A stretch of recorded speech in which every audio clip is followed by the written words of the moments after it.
Hi guys, let's start the lecture now. पिछली class में हम लोगों ने देखा था कंपास सर्विस स्टार्ट किया था और उसमें आपने देखा फर्स्ट टर्मिनोलॉजी हम लोगों ने डिस्कस किया था बियरिंग, और साथ साथ आपने ये भी देखा कि बियरिंग को मेजरमेंट करने के लिए जो इंस्ट्रूमेंट यूज होती है वो होती है कंपास। आपने दो तरह के कंपास अलग अलग आपने प्रेजेंटेशन देख लिए। आई होप कि आपने उसको समझा होगा और आपने उसका नोट भी बना रखा होगा। अब इसके बाद नेक्स्ट चलते हैं, हम लोग स्टार्ट करेंगे उसी का सेकंड टर्मिनोलॉजी। बियरिंग के बाद the next term we have which is meridian. देखो मेरिडियन दो टाइप के होते हैं, ठीक है, एक होती है ट्रू मेरिडियन और एक होती है मैग्नेटिक मेरिडियन। लेकिन मेरिडियन का डिस्कशन स्टार्ट करने से पहले ये जानना जरूरी है कि भाई मेरिडियन किसे कहते हैं। ठीक है, तो आप ये समझो कि अर्थ पे दो एक्सट्रीमली अपोजिट पॉइंट, आप पूरे अर्थ को विजुअलाइज कीजिए और दो एक्सट्रीमली अपोजिट पॉइंट, आपकी मर्जी है कोई सा भी दो पॉइंट ले सकते हो, उन दोनों पॉइंट्स को कर्वेचर के अलोंग अगर आप मीट कराते हो, ठीक है, तो एक कर्व्ड लाइन आपको दिखाई देगी। So there is a curved line meeting two extremely opposite points to each other. That curved line is known as the meridian. और उस मेरिडियन, जो मेरिडियन हमने आपको समझाया, अब मेरिडियन का बेसिक डेफिनेशन तो ये होता है कि दो एक्सट्रीमली अपोजिट पॉइंट को कर्वेचर के अलोंग मीट करा दो। लेकिन यहाँ पे क्या है, आप पढ़ने जा रहे हो ट्रू मेरिडियन और मैग्नेटिक मेरिडियन। अब ट्रू मेरिडियन का क्या सिग्निफिकेंस है और मैग्नेटिक मेरिडियन का क्या सिग्निफिकेंस है, जब ये दोनों टर्म आप समझ जाएंगे तभी आपको समझ आएगा कि ट्रू बेयरिंग क्या होती है और मैग्नेटिक बेयरिंग क्या होती है। So now let's start. The next term is meridian. देखो सेकंड टर्म है मेरिडियन, और मेरिडियन दो टाइप के होते हैं, मैंने आपको बताया, ठीक है। एक होती है ट्रू मेरिडियन और दूसरा है मैग्नेटिक मेरिडियन।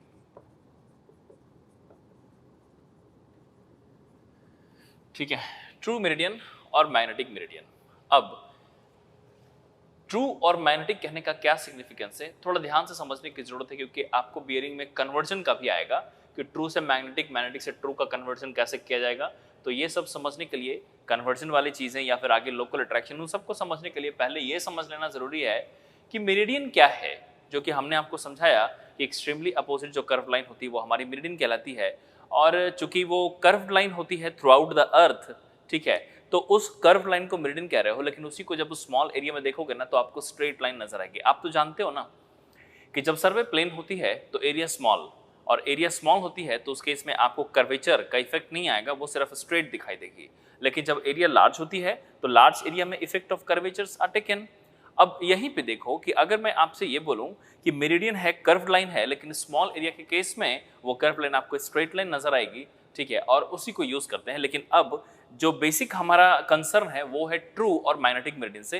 तो मैं सबसे पहले आपको ट्रू मेरिडियन समझाता हूं कि क्या है। देखो, first we are going to start what is the true meridian. True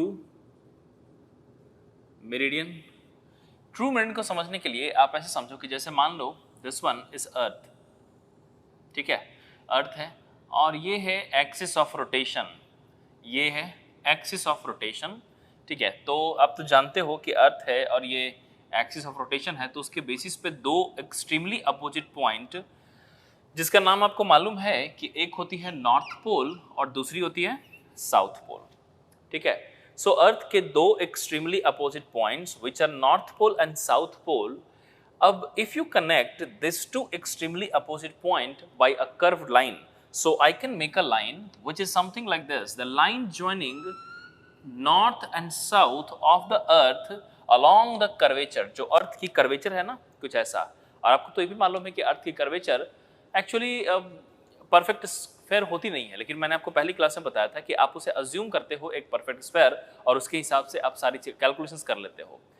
यहाँ पे जो कॉन्सेप्ट देखने जा रहे हो इसमें ट्रू मेरिडियन जो हम लोग बात कर रहे हैं, of course we have assumed the earth as a perfect sphere, assumed I said, ठीक है। Now on the basis of that we have one axis of rotation, और ये जो एक्सिस ऑफ रोटेशन है जब अर्थ को इंटरसेक्ट करती है तो दो अलग अलग आपको पोल पॉइंट्स मिलते हैं, और इसी पोल पॉइंट को हम लोग ट्रू पोल पॉइंट्स कहते हैं। तो एक्सिस ऑफ रोटेशन आप देख लो, this one is axis of rotation, ठीक है, axis of rotation of Earth. अब यहाँ पे जो हमने लिखा है नॉर्थ, इस नॉर्थ के बारे में पहले आप दो तीन चीजें समझ लो। ये नॉर्थ है क्या? This north when we talk about it is basically called as the true north, true north, और इसी को ज्योग्राफिक नॉर्थ भी कहते हैं, ज्योग्राफिक नॉर्थ। तो आप ट्रू नॉर्थ कह लो या फिर ज्योग्राफिक नॉर्थ कह लो, मतलब कि जब एक्सिस ऑफ रोटेशन अर्थ को इंटरसेक्ट करती है तो दो आपको एक्सट्रीमली अपोजिट पॉइंट्स मिलते हैं। सो वो दोनों पॉइंट्स को हम लोग ट्रू पोजीशन ऑफ द पोल कहते हैं और उसी को आप ज्योग्राफिक पोजीशन ऑफ द पोल कहते हैं। इसका मतलब ये हुआ कि ये दोनों पॉइंट्स एक्चुअली एग्जिस्ट करती है और इसी दोनों, यही ज्योग्राफी में भी हम लोग इसी को कंसीडर करते हैं और इसी को दिखाते हैं कि सेंटर ऑफ अर्थ कहाँ है एंड ऑल।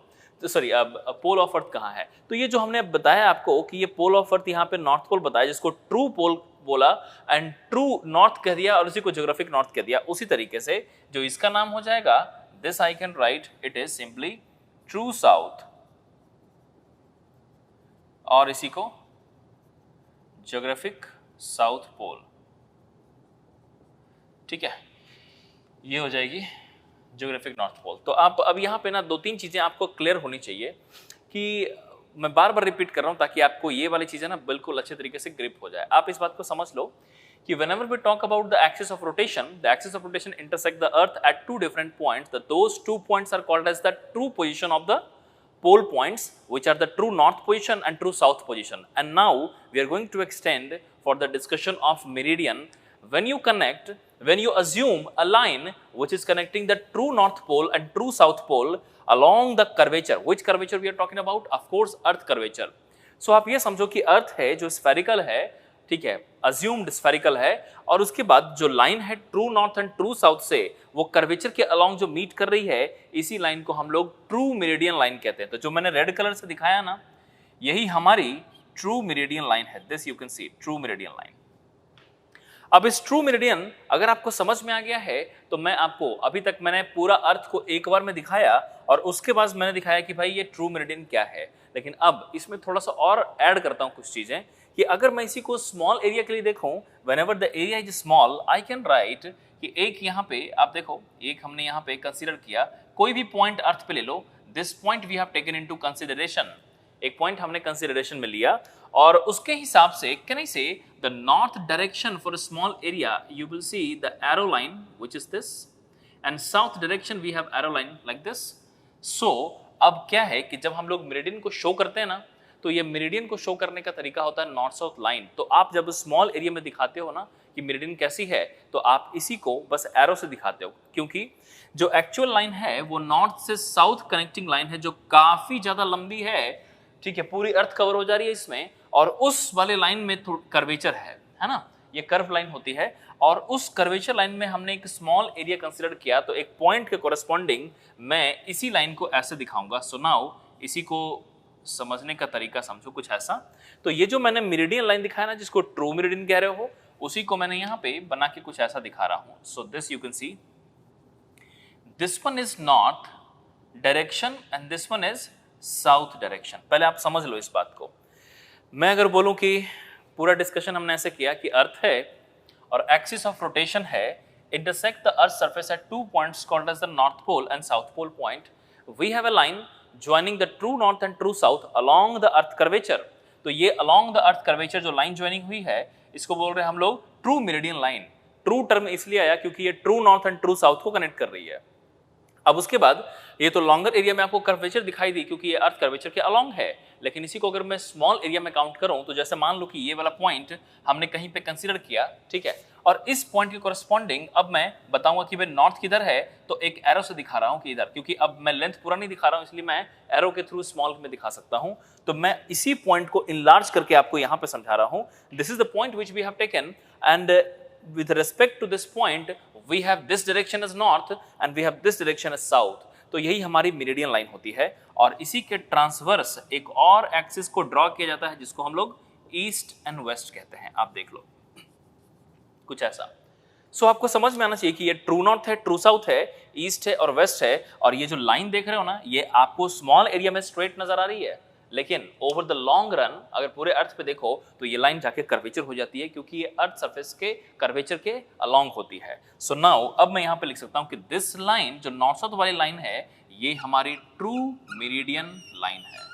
और इसीलिए आप याद करो कल की क्लास में जब हमने आपको पढ़ाया था कि भाई बियरिंग क्या होती है, तो उसके डेफिनेशन में आपने यही लिखा था, the horizontal angle measured with respect to the meridian line, और ब्रैकेट में लिखा था नॉर्थ साउथ। आप देखो मेरिडियन किसको बोल रहे हैं हम लोग यहाँ पे, नॉर्थ साउथ को मेरिडियन बोलेंगे। तो क्या है ना कि जो हमारी रेफरेंस लाइन है वो मेरिडियन होती है। अब यहाँ पे आपकी रिस्पॉन्सिबिलिटी एक चीज है कि जब भी आप कोई भी बियरिंग लिखोगे तो एक को रेफरेंस बनाओ। जैसे कि आप कार्टेशियन कोऑर्डिनेट सिस्टम में वर्क करते हो तो आपके पास एक्स एक्सिस और वाई एक्सिस दोनों होते हैं, किसी एक को रेफरेंस बनाते हो और आप फिर कोऑर्डिनेट्स लिखते हो। ठीक उसी तरीके से जब आप यहाँ पे north south and east waste के साथ वर्क करोगे तो आप रेफरेंस बनाओगे सिर्फ मेरिडियन को, क्योंकि पूरी कहानी बियरिंग की मेरिडियन के रेस्पेक्ट में होती है। तो हमारी रेफरेंस कौन हो जाएगी? नॉर्थ साउथ, और ये हमारी सेकंड रेफरेंस है। ठीक है, east west. So first reference हमारी नॉर्थ साउथ है। याद करो बियरिंग लिखने के तरीके में भी हमने आपको क्या बताया था कि जब WCB लोगे तो आपको नॉर्थ रेफरेंस बनाना है, लेकिन जब QSB लोगे तो नॉर्थ या साउथ दोनों में से कोई भी रेफरेंस बन सकती है, which ever is near by. ठीक है, ये सब कॉन्सेप्ट मैं ऑलरेडी पढ़ा चुका हूं आपको। तो आप एक बार समराइज करो इस कॉन्सेप्ट को।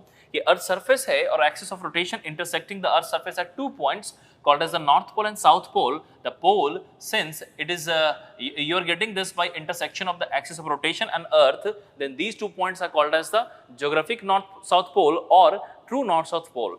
Line joining these 2 pole points along the earth curvature is called as the true meridian line. Over the long run it is curvature, but if you consider this for a small area, then you represent it by a point and then you represent the line simply by arrow. So you will see a straight line something like this. We have north pole along this side and we have true south pole along this side, transverse to this north south line which is known as the true meridian, since this north is directing towards the true north and this is directing towards the true south.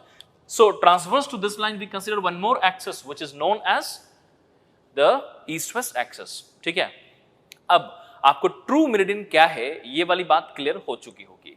अब यहां से एक काम करते हैं कि मैं यहां पे बोलूं कि कोई भी लाइन है, जैसे मान लो कि ये जो O पॉइंट है ना, पॉइंट ऑफ ऑब्जर्वेशन O, अब इसके रेस्पेक्ट में किसी भी लाइन का बियरिंग मेजर करो तो जैसे मान लो कि O के रेस्पेक्ट में हमने यहाँ पे A लाइन बनाया, दिस इज OA, और अगर मैं बोलूं कि OA का बियरिंग लिखो तो आप OA का बियरिंग किसके रेस्पेक्ट में लिखोगे? तो हमारी जो नॉर्थ साउथ लाइन है उसके रेस्पेक्ट में OA का बियरिंग लिखेंगे। So this particular bearing from north to this, ये वाली जो बियरिंग है ना, ठीक है। अब देखो बियरिंग क्या थी, आप याद करो, ये हॉरिजॉन्टली तो है north south and east west, तो आप देखो can I say this particular angle which I have shown you with respect to the north for line OA। ठीक है, अब ये कौन सी मेरिडियन से लिया गया है? आपने पिछली क्लास में ये पढ़ा कि भाई बियरिंग तो होती क्या है, simply it is the horizontal angle measured with respect to the meridian line. लेकिन यहां पे आपने मेरिडियन को भी सिग्निफाई किया कि कौन सी मेरिडियन है, कौन सी है, तो आप बोलोगे ट्रू मेरिडियन। तो ट्रू मेरिडियन के रिस्पेक्ट में जो बियरिंग मेजर होती है उसको हम लोग ट्रू बियरिंग कहते हैं। सो नाउ यहां पे दो चीजें क्लियर हुई कि ट्रू मेरिडियन क्या है, और ट्रू मेरिडियन जब आपको समझ में आ गया तो ट्रू मेरिडियन के रिस्पेक्ट में जो भी बियरिंग आप मेजर करते हो वो कहला जाएगी true bearing. So what I can write, this one is the true bearing. I hope this concept is now clear to you. ठीक है, अब यहाँ पे दो डेफिनेशंस हैं, आप इस बात को पहले समझ लो, लिख लो। तो यहाँ पे मैं लिख देता हूं कि ट्रू बियरिंग क्या, ट्रू मेरिडियन क्या है। तो सबसे पहले ट्रू मेरिडियन, ठीक है, so this is the line joining true pole positions of earth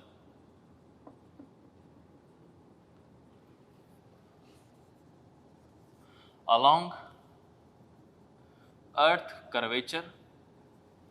Line joining true pole positions of earth along earth curvature is called as the true meridian. ठीक है, ये कहलाती है ट्रू मेरिडियन। एंड दूसरा यहीं पे एक और टर्म है और वो है true bearing. True bearing, so I can right bearing measured with respect to true meridian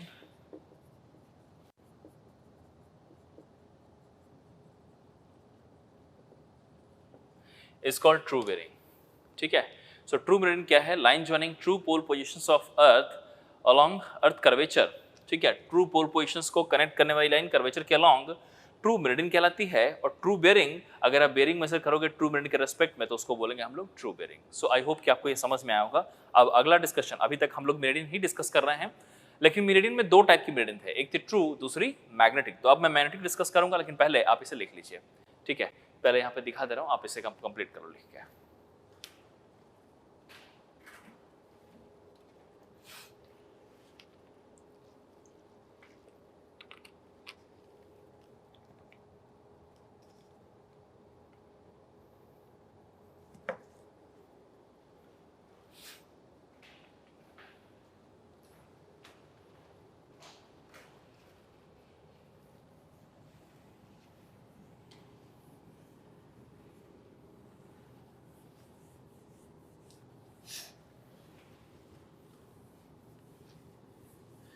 चलो नेक्स्ट स्टार्ट करेंगे मैग्नेटिक मेरिडियन।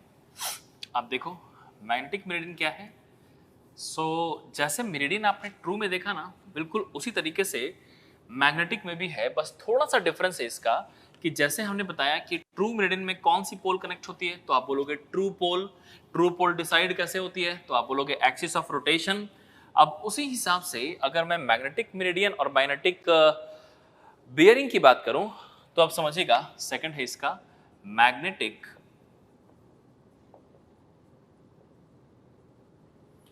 मेरिडियन। होती क्या है मैग्नेटिक मेरिडियन, तो फिर से मैं आपको अर्थ सरफेस दिखाता हूं।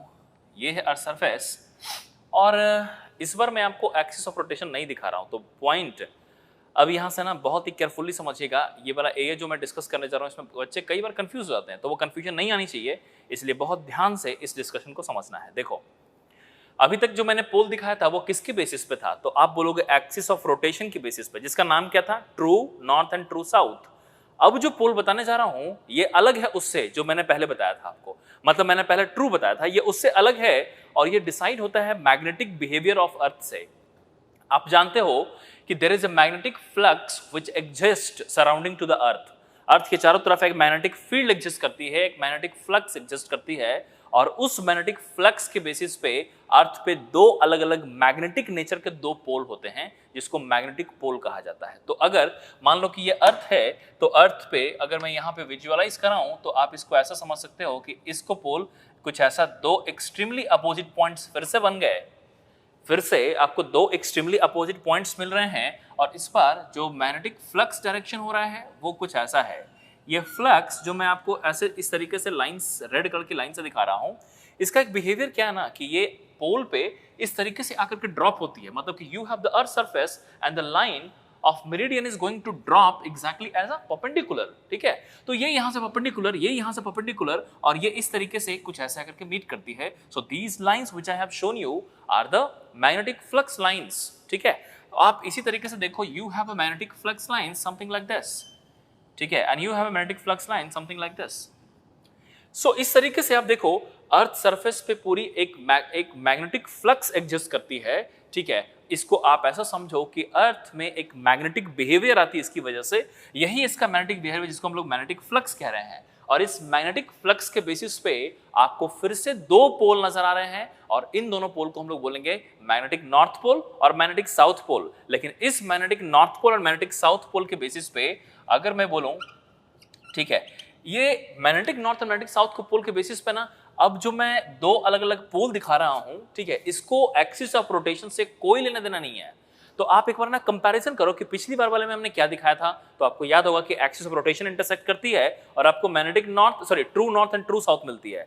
लेकिन जो अभी दिखा रहा हूं इसके अंदर सिर्फ मैग्नेटिक बिहेवियर दिखाया मैंने, एक्सिस ऑफ रोटेशन की बात ही नहीं कही है आपको। अब इन दोनों कॉन्सेप्ट को अलग अलग पढ़ो, फिर दोनों को मैं मर्ज करके जो कॉन्सेप्ट बनता है वो दिखाऊंगा। ठीक है, तो ट्रू वाला चीजें आप समझ चुके हैं, मैग्नेटिक वाला चीज यहां समझिए कि अर्थ है और मैग्नेटिक फ्लक्स डायरेक्शंस है। ठीक है, और उसके बेसिस पे दो अलग अलग पोल एग्जिस्ट करते हैं, जिसको हम लोग बोलते हैं मैग्नेटिक पोल पोजीशंस। अब आपको मैग्नेटिक पोल पोजीशन मिला है, तो मैं सबसे पहले आपको मैग्नेटिक मेरिडियन समझाता हूं कि क्या है। आप देखो मैग्नेटिक मेरिडियन में क्या है, the line joining magnetic pole position. पिछली बार में क्या था, line joining the true pole position. यहां पे क्या है, line joining magnetic pole position. उसमें क्या था, अलोंग, तो आप बोलोगे अलोंग अर्थ सरफेस, और इसमें क्या है, अलोंग मैग्नेटिक फ्लक्स। तो आप ये समझ लो कि ये जो देख रहे हो ना, this one is basically magnetic flux. ठीक है, ये मैग्नेटिक फ्लक्स है। सो आप ये समझो कि जो रेड कलर की लाइन हमने दिखाया है, आप कर्वेचर समझ लीजिए कि अलग अलग है। उसमें क्या था ना, मैं एक बार समराइज करता हूं। उसमें क्या था, line joining true north and true south along the earth curvature. इसमें क्या है, line joining magnetic north magnetic south along the magnetic flux direction. उसमें अर्थ कर्वेचर पे जो एक्सिस ऑफ रोटेशन के कारण दो पोल बनते थे उसको बोलते थे हम लोग। ठीक है, उस पोल को कनेक्ट करता हुआ अर्थ कर्वेचर के अलोंग। इसमें क्या है, अर्थ सरफेस पे दो मैग्नेटिक बिहेवियर के पोल बने और उसको कनेक्ट करता हुआ, लेकिन मैग्नेटिक फ्लक्स डायरेक्शन के अलोंग। इसका मतलब रेड कलर की जो लाइन है यही हमारी मैग्नेटिक मेरिडियन लाइन है। This one is the magnetic meridian line. तो मैं अभी चूंकि आपको मैग्नेटिक मेरिडियन समझ में आ चुका है, मैं इसका डेफिनेशन यहीं पे लिख देता हूं।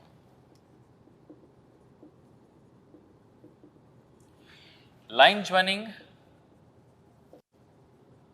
magnetic pole positions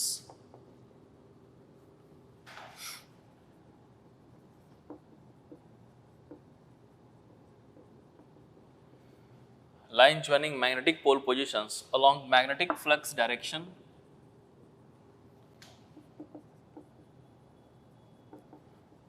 is called magnetic meridian। ठीक है, सो ये डेफिनेशन तो आपको यहीं पे क्लियर होगा। लेकिन अब मैं अगर इसी को दिखाऊं, जैसे मैंने पहले क्या बोला था, ठीक है, कि आपने लार्ज एरिया में देखा है तो कर्वेचर है, उसी को स्मॉल में देखो तो आपको एक लाइन नजर आएगी, तो आप उस लाइन को भी यहाँ पे समझ लो। जैसे मान लो ये पॉइंट है और यहाँ पे अगर मैं इसको विजुअलाइज करूँ, so you have something like this. So I can represent, अगर मैं इसी को इनलार्ज करके दिखाऊं, so you will be able to understand something like this कि ये हमारी नॉर्थ पोल, ठीक है, और ये साउथ पोल है, और ये हमारा पॉइंट ऑफ ऑब्जर्वेशन, और उसके बेसिस पे we have east and we have west. ठीक है, सो आप देखो ये जो लाइन आपने देखा तो इस पॉइंट ऑफ ऑब्जर्वेशन पे आपको इस तरीके से नजर आई है। सो ये हमारी नॉर्थ साउथ पोल, नॉर्थ के डायरेक्शन। लेकिन अगर मैं इस पॉइंट ऑफ ऑब्जर्वेशन के रेस्पेक्ट में अगर मैं इस लाइन के टुवर्ड्स आगे बढ़ूं ना, तो मैं पहुंच जाऊंगा मैग्नेटिक नॉर्थ पोल पे। इसके अलोंग आगे बढ़ूं तो मैं पहुंच जाऊंगा मैग्नेटिक साउथ पोल पे। यही बात जब मैंने ट्रू वाले में बताई थी आपको, तो मैंने ये बताया था कि इस पॉइंट के अबाउट अगर आप आगे बढ़ेंगे ट्रू मेरिडियन के रेस्पेक्ट में, तो आप ट्रू पोल पे चले जाएंगे और उधर से ट्रू साउथ पे चले जाएंगे, है ना, true north and true south.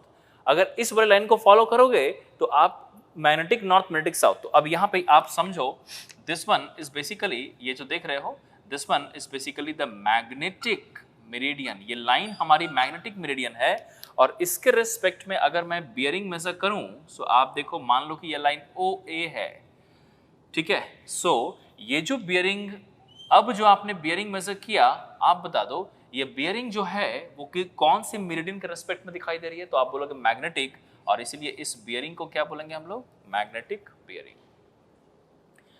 Conclusion, bearing measured with respect to true meridian is called true bearing. Bearing measured with respect to magnetic meridian is called magnetic bearing. So ये रहा magnetic bearing. So I can define this also, and I can write bearing measured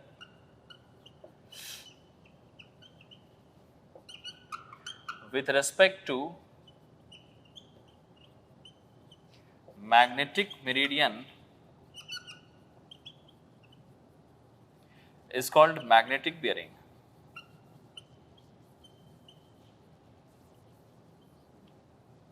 ठीक है, सो अब मुझे लगता है कि आपको ट्रू मेरिडियन और मैग्नेटिक मेरिडियन में डिफरेंस समझ में आ गया होगा, और साथ साथ ये भी समझ में आ गया हो कि ट्रू बियरिंग और मैग्नेटिक बियरिंग में क्या डिफरेंस है।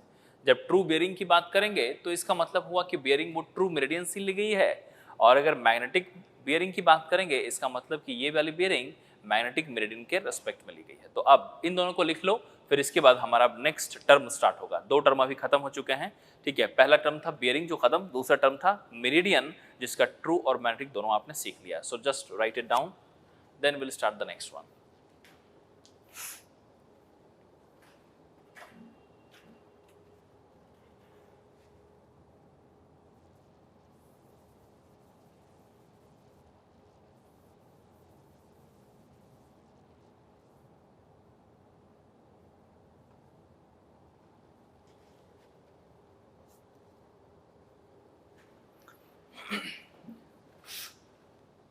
चलो नेक्स्ट है,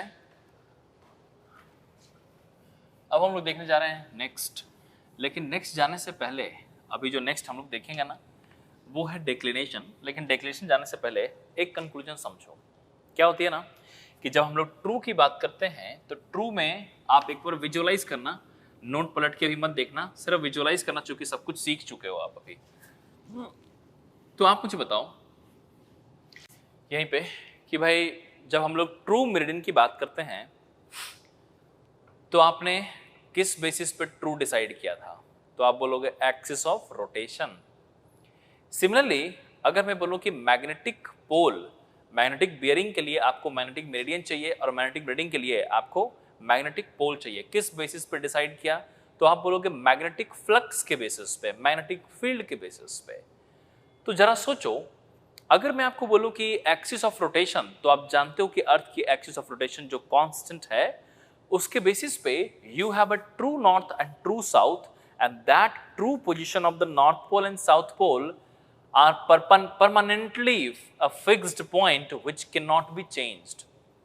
तो जो अर्थ की पोल पोजीशन है वो एक परमानेंट फिक्स्ड पॉइंट है। ट्रू वाली पोल मैं बोल रहा हूं, जो ट्रू नॉर्थ होती है और ट्रू साउथ होती है वो परमानेंटली फिक्स है, वो कभी चेंज नहीं हो सकती है। अब समझना, चूंकि true pole positions and true meridian कभी अपना डायरेक्शन चेंज नहीं कर सकती, इसलिए ट्रू मेरिडियन हमेशा फिक्स्ड है, और चूंकि ट्रू मेरिडियन फिक्स्ड है, ट्रू बियरिंग भी हमेशा फिक्स्ड होगी। यहीं पे क्वेश्चन बनता है कि क्या ट्रू बियरिंग चेंज हो सकती है? Answer no. लेकिन यही बात अगर मैं मैग्नेटिक के लिए कहूं तो आप बताओ, मैग्नेटिक बियरिंग चेंज हो सकती है? Answer yes. किसी एक ही पोजीशन से मैग्नेटिक बियरिंग चेंज हो सकती है? Answer yes. क्यों? क्योंकि मैग्नेटिक फ्लक्स जो लाइंस होती है वो अपना डायरेक्शन चेंज करते रहती है टाइम टू टाइम। अब आपको यह समझना है कि जो अर्थ पे मैग्नेटिक बिहेवियर है, जो अर्थ पे मैग्नेटिक फ्लक्स लाइंस हैं, those lines are not constant, they are actually changing with time. So वो जो चेंज होता है ना, due to change in the magnetic flux direction, magnetic flux की जो लाइंस है वो थोड़ी सी चेंजिंग है, वो कांस्टेंट नहीं है, वो हमेशा it is continuously changing. Since the magnetic flux lines are continuously, there is a change that those lines are not fixed permanently. तो वो हमेशा चेंज होती, कभी डायरेक्शन ऐसे, कभी ऐसे, कभी ऐसे। तो वो जो चेंज होता है ना, there is a change in the magnetic flux lines. Due to change in magnetic flux line, there will be change in the magnetic meridian. Since there is a change in magnetic meridian, now there is a change in the magnetic bearing. इसका मतलब ये हुआ कि magnetic bearing हमेशा change हो जाएगी। अब इस बात को एक प्रैक्टिकल एग्जांपल समझाता हूं। जहां पे मैं अभी खड़ा हूं, मैं बोलूं यहां पे एक ट्राइपॉड रखो, फिक्स कर दो परमानेंटली, और उसके ऊपर एक कंपास रखो, रखा, और मान लीजिए वहां पे एक रेंजिंग रॉड है कहीं पे आगे कोई ए स्टेशन पे, तो मैंने इस ओ से जहां पे कंपास रखा है, इस कंपास से मैंने बेयरिंग मेजर किया किसी ओ स्टेशन, ए स्टेशन का, ओ से ए का बेयरिंग मेजर किया। आज के डेट में इस बेयरिंग की वैल्यू जो हमें मिली वो है 30 डिग्री 30 सेकंड्स। आप सोचो कि जब मैं कंपास से बेयरिंग मेजर करूंगा तो वो कौन सी टाइप की बेयरिंग आएगी, पहले तो ये सोचना है आपको। तो आपने पढ़ रखा है कि बेयरिंग मेजर करने के आपके पास दो इंस्ट्रूमेंट होते हैं, एक होती है प्रिज्मेटिक कंपास, एक होती है सर्वेयर्स कंपास, और दोनों में मैग्नेटिक नीडल लगी होती है। ये दोनों मैग्नेटिक प्रिंसिपल पे वर्क करती है। इसका मतलब ये भी हुआ कि अगर मैं कंपास की बात करूं तो प्रिज्मेटिक कंपास है, तो आप जानते हो कि एल्यूमिनियम रिंग है टॉप पे और बॉटम पे एक मैग्नेटिक नीडल लगी है। अगर आप सर्वेयर्स कंपास की बात करेंगे तो एक मैग्नेटिक नीडल है जो इंडेक्स का भी काम कर रही है। तो बेसिकली दोनों ही कंपास मैग्नेटिक प्रिंसिपल पे हैं। तो आपको जो बेयरिंग मिलती है वो कौन सी वाली बेयरिंग होगी? भाई मैग्नेटिक प्रिंसिपल पे तो आपको हमेशा मैग्नेटिक बेयरिंग मिलेगी। तो एक कंक्लूजन आप अपनी नोट में ये भी लिख सकते हो कि that bearing which you get through the compass is always a magnetic bearing. Compass के थ्रू जो आप बेयरिंग मेजर करते हो वो हमेशा एक मैग्नेटिक बेयरिंग होती है। अब जरा सोचो कि आपने ओ स्टेशन पे एक ट्राइपॉड फिक्स किया, और ट्राइपॉड फिक्स करने के बाद आपने इस ओ से ओ ए स्टेशन पे आपने बेयरिंग मेजर किया। सपोज टुडे, आज की डेट जो भी है, इस डेट पे अगर मैं बोलूं कि आपने जो बेयरिंग मेजर किया है वहां का, तो वो जो बेयरिंग मेजर किया है that bearing value is 30 degree 30 minutes. So today you have measured the bearing as 30 degree 30 minutes from station AO to station A. Keep in mind. Now I will come to the same station, exactly same station O, for measurement of the bearing for A. तो मैं O से A का bearing का measurement 2 साल के बाद फिर से कर रहा हूं। मान लो 2 साल पहले जो मेजर किया था वो कितना था? 30 डिग्री 30 मिनट सामने बोला था आपको।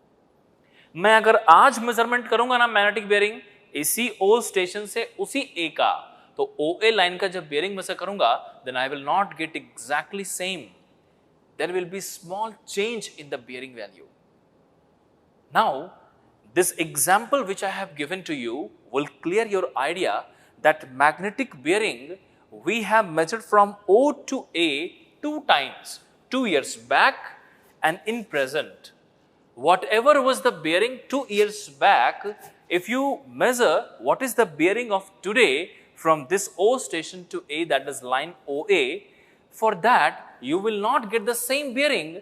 Now let's check which factor is responsible for this change in the bearing value over the 2 years of time. मैं बोलूं कि क्या है, किसकी वजह से चेंज हुआ, तो क्या O स्टेशन चेंज हो गई? Answer no, O is fixed. क्या A स्टेशन चेंज हो गई? नो, वो भी फिक्स है। तो चेंज क्या हुई फिर? चेंज हो गई हमारी मैग्नेटिक फ्लक्स लाइंस।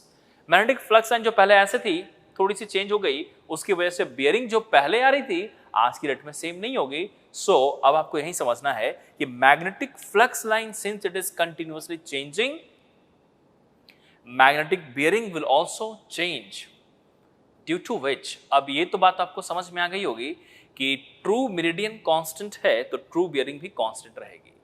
लेकिन मैग्नेटिक मेरिडियन कंटिन्यूअसली चेंज हो रही है, उसकी वजह से मैग्नेटिक बियरिंग चेंज हो जाती है। और अगर आपको सर्वे करना है और डेटा को लॉन्ग टाइम तक के लिए रिटेन करना है, तो आपने जो भी बियरिंग आज मेजर किया है, ठीक है, उस बियरिंग को यूज करके आप परमानेंटली उसको केप नहीं, you can not keep the data for permanent any operation. So you need to understand कि आपने जो कुछ भी मेजर किया है वो सब के सब मैग्नेटिक बियरिंग है, और उसको यूज करके आगे कोई कैलकुलेशन आप नहीं कर पाओगे, क्योंकि this bearing will change later on.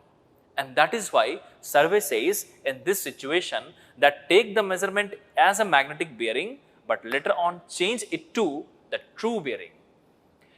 Conclusion क्या हुआ कि हम लोग पहले bearing का measurement करेंगे मैग्नेटिक में और फिर उसको कन्वर्ट करके ट्रू में रख देंगे, ताकि मैग्नेटिक अगर चेंज हो भी जाए तो हमारी ट्रू वैल्यू मालूम है जो कभी चेंज नहीं होगी। तो यहीं पे एक क्वेश्चन भी बनता है जो आपके एग्जामिनेशन में फ्रीक्वेंटली आता रहा है, हर एक एग्जाम में आपको दिख जाएगा, और वो है conversion from the magnetic bearing to the true bearing, sometimes true to magnetic, something like that. तो कैसे वर्कआउट करें हम लोग कि भाई मैग्नेटिक, अभी आपको कंक्लूजन ये तो समझ में आ गया कि मैग्नेटिक बियरिंग चेंज हो जाती है, ट्रू चेंज नहीं होती, और इसीलिए हमें कन्वर्ट करने की जरूरत पड़ती है। तो बेसिकली हमें मैग्नेटिक से ट्रू में कन्वर्ट करना है। तो मैग्नेटिक से ट्रू में कन्वर्ट करने के लिए अब मैं बोलूं कि इन दोनों में क्या डिफरेंस है, क्या चीजें हैं, ठीक है, अब उसको थोड़ा सा मैं जिक्र करता हूं यहाँ पे, जो कि हमारा तीसरा टर्म है, we call it as a magnetic declination. अब टर्म भी आप ध्यान से सोचो ना, तो it is known as the magnetic declination.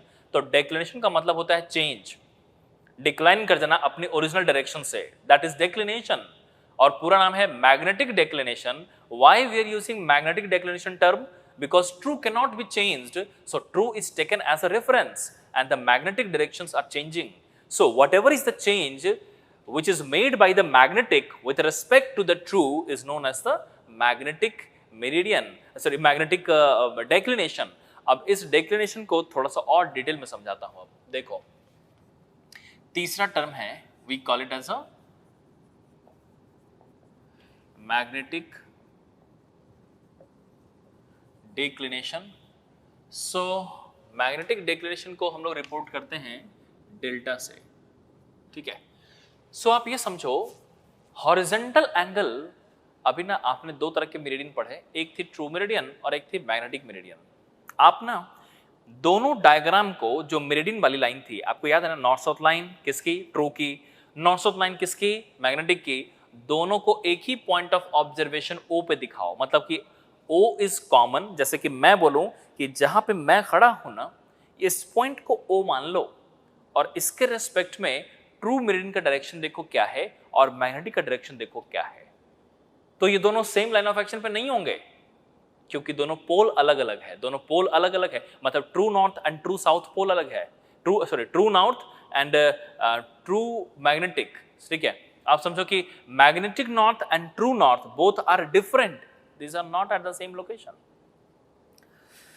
आप ना इस बात को बहुत अच्छे से समझ लीजिए कि अर्थ पे पोल जो आपने कंसीडर किया है ना, वैसे तो आप जानते हो कि दो पोल होती है, लेकिन सर्वे में आप ये देख रहे हो कि पोल दो तरीके से कंसीडर किया गया है। एक होती है एक्सिस ऑफ रोटेशन, जिसको ट्रू नॉर्थ साउथ पोल कहते हैं, और एक होती है मैग्नेटिक के बेसिस पे, जिसको मैग्नेटिक नॉर्थ साउथ पोल कहते हैं।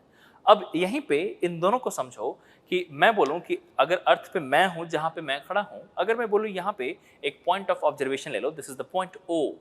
इस O के रेस्पेक्ट में अगर मैं बोलूं कि नॉर्थ साउथ लाइन बनाओ, तो आप बोलोगे कौन सा? मैं बोलूंगा ट्रू। तो आप बोलोगे अच्छा चलो मान लो ट्रू नॉर्थ साउथ ऐसा है, this is true north south, कुछ ऐसा बन गया horizontal line true north south. अब मैं बोलूंगा इसी पॉइंट O के अबाउट मैग्नेटिक बना लो, तो ये इधर है मैग्नेटिक, तो मैग्नेटिक नॉर्थ साउथ बना लिया। अब यहीं पे देखो कि ट्रू नॉर्थ और मैग्नेटिक नॉर्थ क्या सेमी लाइन ऑफ एक्शन पे हैं? तो वो कभी नहीं होंगे। क्यों? क्योंकि एक्चुअली रियल में दोनों अलग अलग पोजीशंस हैं, ट्रू नॉर्थ और मैग्नेटिक नॉर्थ अलग हैं। इसलिए आपको जो ट्रू मेरिडियन लाइन है और मैग्नेटिक मेरिडियन लाइन है, उन दोनों के बीच में कुछ एंगल नजर आएगी, so that angle is known as the declination. लेकिन ये डेक्लिनेशन किधर की तरफ मेजर किया जाए, इसका भी एक डायरेक्शन लिया जाता है कि जब भी हम लोग डेक्लिनेशन की बात करते हैं तो आप इसको ऐसा समझो कि the angle made by the magnetic north direction with respect to the true north is known as the magnetic declination. तो आप बताओ डिक्लाइन कौन हुआ? तो आप बोलोगे मैग्नेटिक वाली, किसके रेस्पेक्ट में? ट्रू के रेस्पेक्ट में। अब मैंने जो भी बोला है ना, उसी को थोड़ा सा डायग्राम से दिखाता हूं, आप समझना, ठीक है। Horizontal angle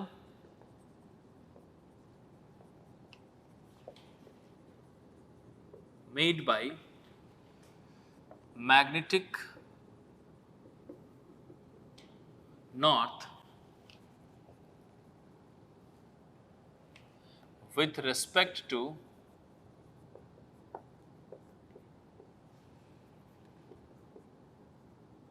true north about any point of observation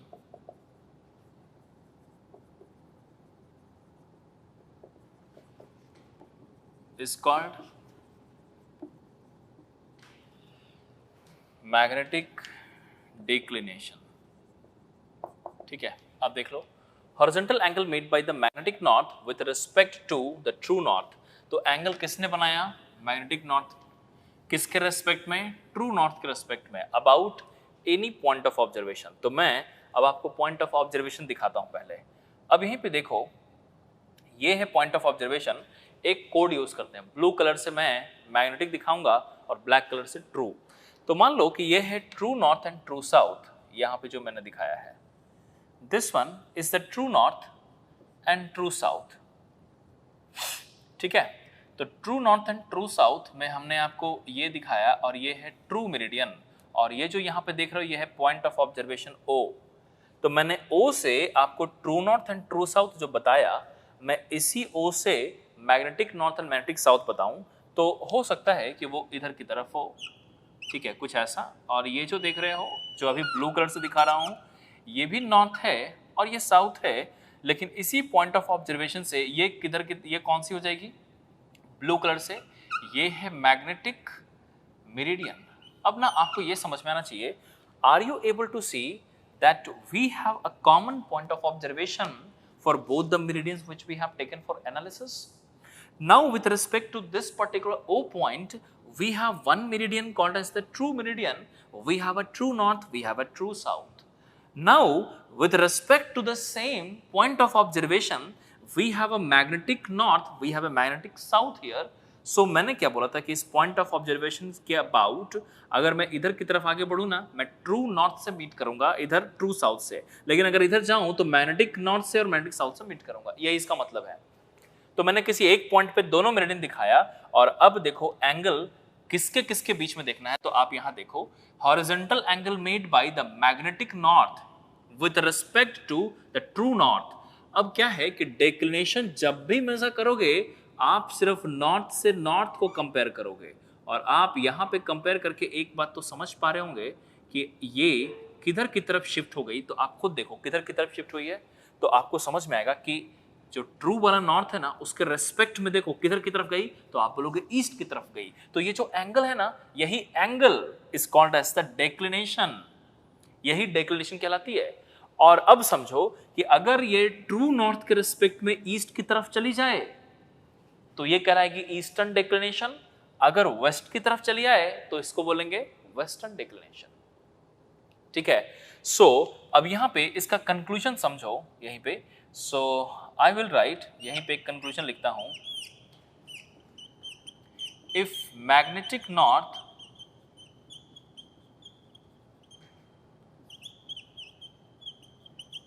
shifted in east of true north,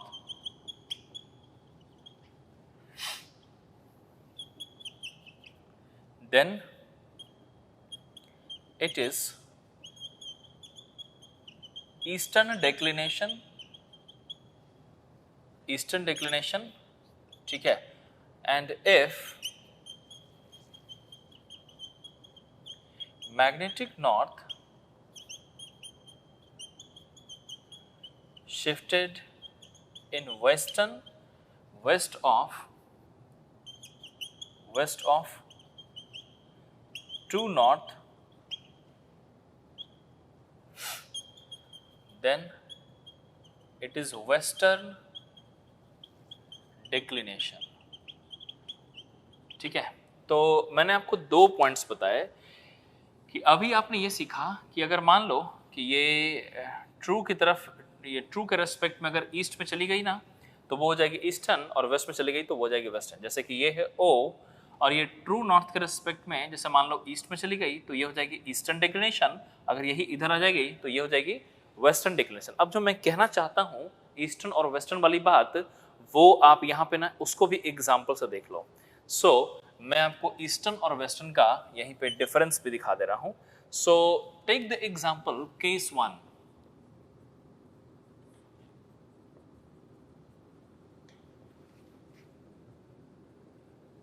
eastern declination that is delta east, ठीक है।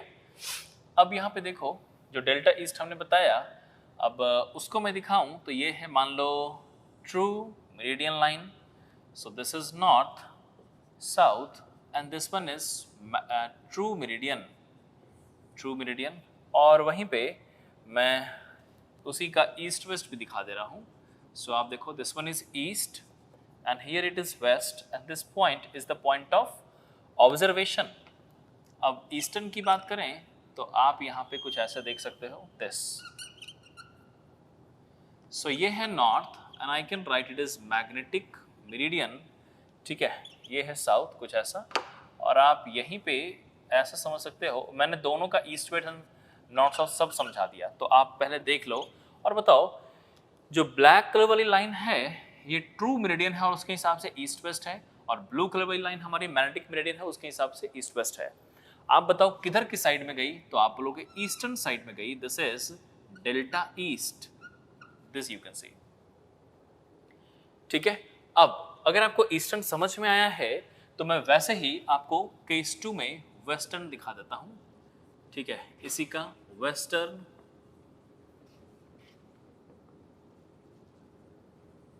डिक्लिनेशन आई कैन राइट, अगर वेस्टर्न देखें तो ये नॉर्थ साउथ हो जाएगा।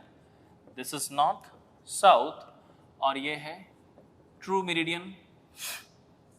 Similarly this is east and west, this is the point of observation we have।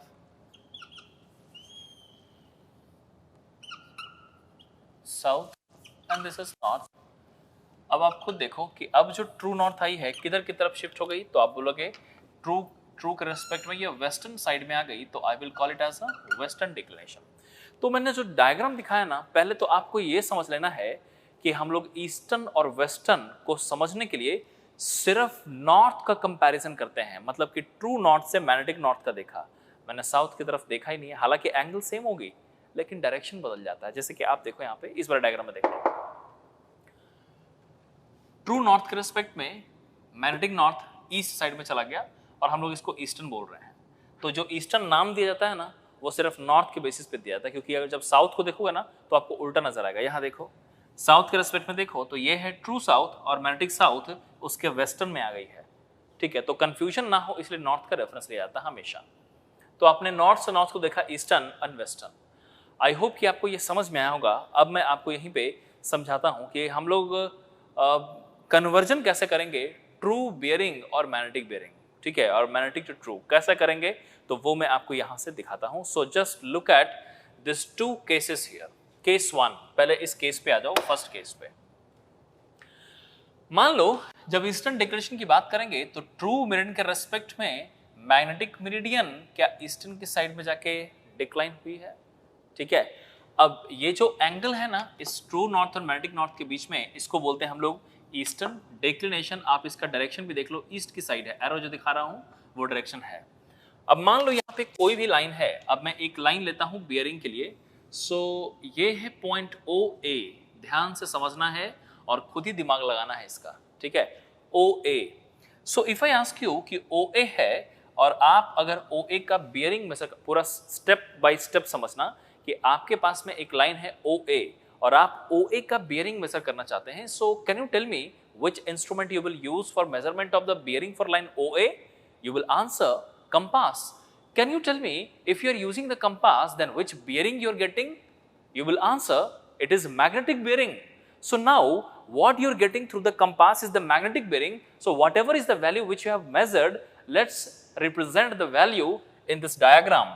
Can you tell me if this is the line and I want to represent the bearing for this particular line which I have measured through the instrument called compass. So can you tell me अब यहीं पे कि ये जो line है इसकी bearing जो compass से मेजर किया है जो कि मैग्नेटिक बेयरिंग है, अगर उसको मैं दिखाऊं तो बताओ कौन से लाइन का रेफरेंस लेना चाहिए? Should I represent the blue color line or the black color line? Means should I represent through this magnetic north or through this true north?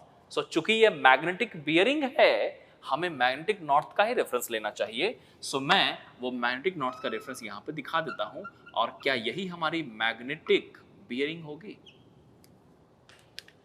तो आप देखो ये है ट्रू नॉर्थ और यहां से मैग्नेटिक बियरिंग ओ के लिए हो जाए, ओ ए के लिए हो गई। अब मैं पूछूं कि ट्रू बियरिंग क्या होगी? फिर कितना सिंपल है, उसी लाइन का ओ ए लाइन का ही बियरिंग ले लो, लेकिन इस बार ट्रू नॉर्थ से ले लो। तो आप देखो मैग्नेटिक वाले नॉर्थ से जो बियरिंग है वो मैग्नेटिक बियरिंग है और उसी का अगर मैं ट्रू से रेफरेंस ले लूं तो वो ट्रू बियरिंग हो जाएगी। व्हाट आई वांट टू से, you can see here this particular, ये देखो जो मैं डॉटेड ब्लैक कलर लाइन से दिखा रहा हूं, this particular, can I write it is the true bearing we have.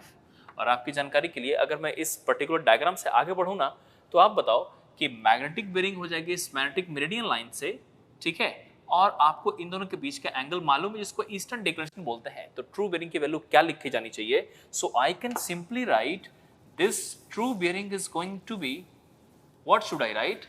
Magnetic bearing plus eastern declination. Magnetic bearing plus eastern declination. तो आपको एक बात तो समझ में आ गई कि मैग्नेटिक बियरिंग प्लस ईस्टर्न मतलब कि जब भी कभी हमें मैग्नेटिक बियरिंग मालूम है और हम लोग उसको ट्रू में कन्वर्ट करना चाहते हैं, ठीक है, तो करेंगे क्या? डिक्लिनेशन को ऐड कर दो अगर ये ईस्टर्न है तो, ठीक है। एक छोटा सा एग्जांपल लेते हैं, 30 degree 30 minutes is the magnetic bearing, declination is 1 degree east. What is the true bearing? Magnetic bearing is 30 degree 30 minutes and the declination is, eastern declination is 1 degree, eastern declination 1 degree, then what is the true bearing? It is 30 degree 30 minutes plus 1 degree, it is 31 degree 30 minutes. Simply add हो गया और निकल गया यहीं पे, ठीक है। लेकिन ध्यान रहे कि the calculation which I have shown to you as true bearing is equal to magnetic plus eastern declination, in this formula derivation I have shown you one diagram. And in this diagram, I have shown you the bearing with respect to north only. I have not shown through the south. So this particular relation which I have written is valid only for the bearing in WCB. So this relation is valid only for bearing in WCB. जब whole circle bearing में value होगी ना, सिर्फ तभी ये relation applicable है। तो मान लो कि एक क्वेश्चन सॉल्व कर रहे हो और उसमें दिया हुआ है बियरिंग QSB के अंदर क्वाड्रेंटल सिस्टम ऑफ बियरिंग दिया हुआ है, तो उस QSB का यूज करके आप कन्वर्ट कैसे करोगे? कितना सिंपल टेक्निक है, करना क्या है, कन्वर्ट कर लो। आप तो जानते हो पिछली क्लास में आपने सीख रखा कन्वर्शन भी। तो मैं एक काम कर सकता हूं, आपको QSB मिल गया क्वाड्रेंटल सिस्टम ऑफ बियरिंग, तो पहले उसको क्या करोगे? कन्वर्ट करके WCB बना लो। WCB की वैल्यू मिल गई, फिर उसको क्या करो? कैलकुलेट कर लो कि ट्रू बियरिंग की वैल्यू क्या है। अब ट्रू बियरिंग मिल गई, उसको वापस कन्वर्ट कर दो QSB में।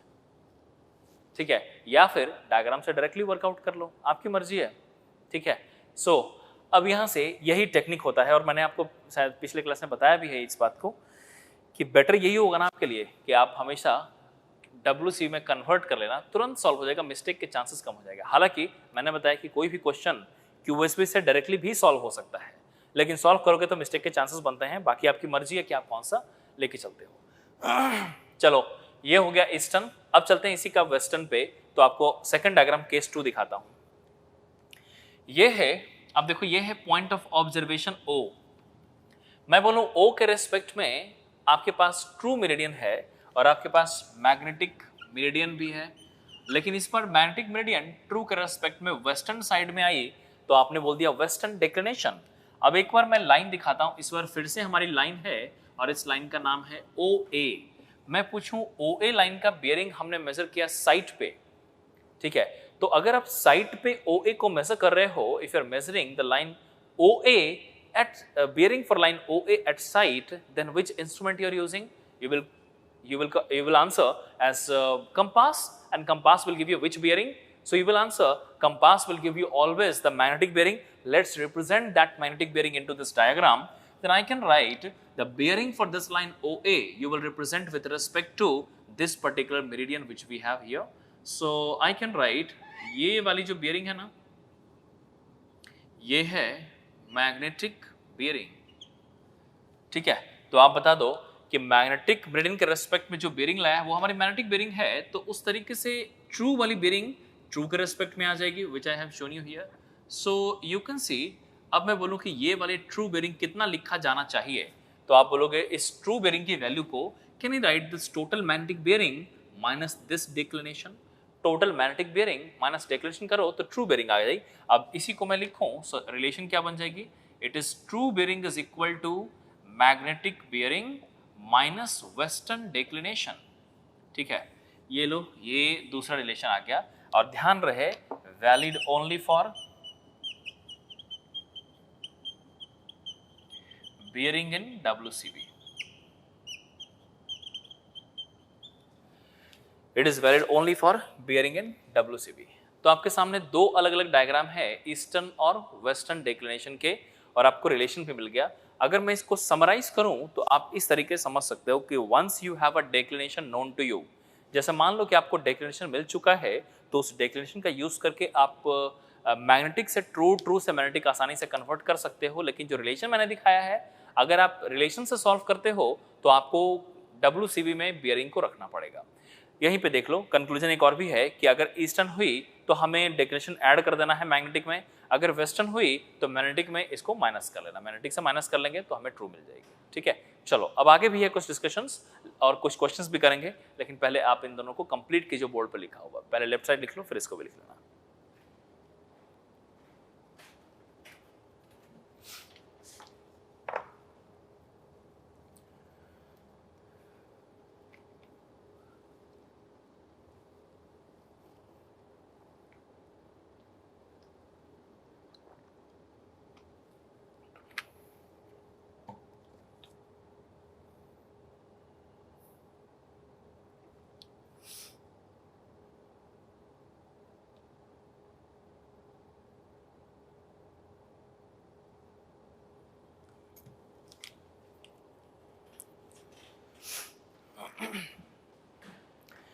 तो जिस तरीके से डिक्लिनेशन आपने पढ़ा ना, वैसे ही कुछ और भी चीजें हैं। एक टर्म होती है, उसको बोलते हैं वेरिएशन। वेरिएशन क्या है आप बताओ?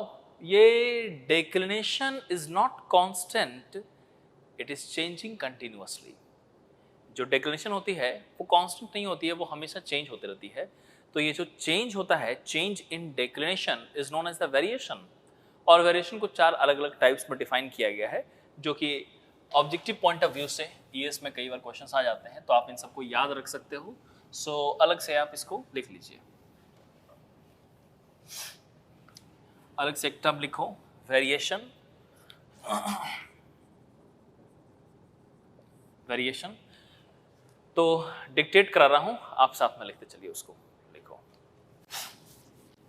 Magnetic declination is not constant,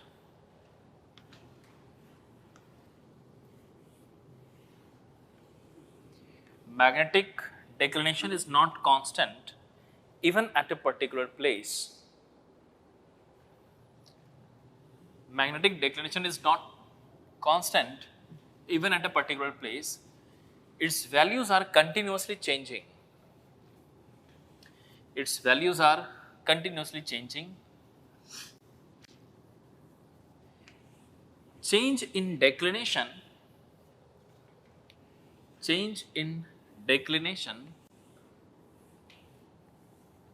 is called variation. Change in declination is called variation. ठीक है, अब देखो इसी का अगर टाइप्स देखें तो याद रखिएगा, यहाँ पे कुछ कुछ टाइप्स हैं जो मैं लिख दे रहा हूँ. ठीक है, पहला है first one, we call it as a diurnal variation. Second B है एनुअल वेरिएशन. सी है यहीं पे सेक्युलर वेरिएशन एंड डी है यहीं पे, this is called as the irregular variation. ठीक है, तो आप ये समझ लो कि डायरोनल का मतलब समझो डेली बेसिस पे जो चेंजेस आते हैं ना, उसको बोलते हैं डायरोनल वेरिएशन. ठीक है, और आप ये भी याद रखो कि डायरोनल वेरिएशन ना ये जो एरिया देख रहे हो आप, वेरिएशन कई तरह के वेरिएशंस होते हैं और कई सारे रीजन से होते हैं. ये एरिया पूरी तरीके से रिसर्च करके किसी एक कंक्लूजन पर नहीं पहुंचा है कि इसकी वजह क्या है, एग्जैक्टली किस रीजन में कितनी वेरिएशन आएगी, इसका कोई आइडिया नहीं है. These are still under the research, so you need to keep some observations in mind. ठीक है, जैसे कि डेली, डायरोनल का मतलब होता है डेली, और यहाँ पे डेली वेरिएशन को हम डायरोनल कह रहे हैं. लेकिन एक ऑब्जर्वेशन है कि देखा गया है कि भाई समर सीजन में, ठीक है, और विंटर सीजन में अगर मैं वेरिएशन देखूं तो वो सेम नहीं है. समर सीजन की वेरिएशन विंटर से थोड़ी सी ज्यादा होती है.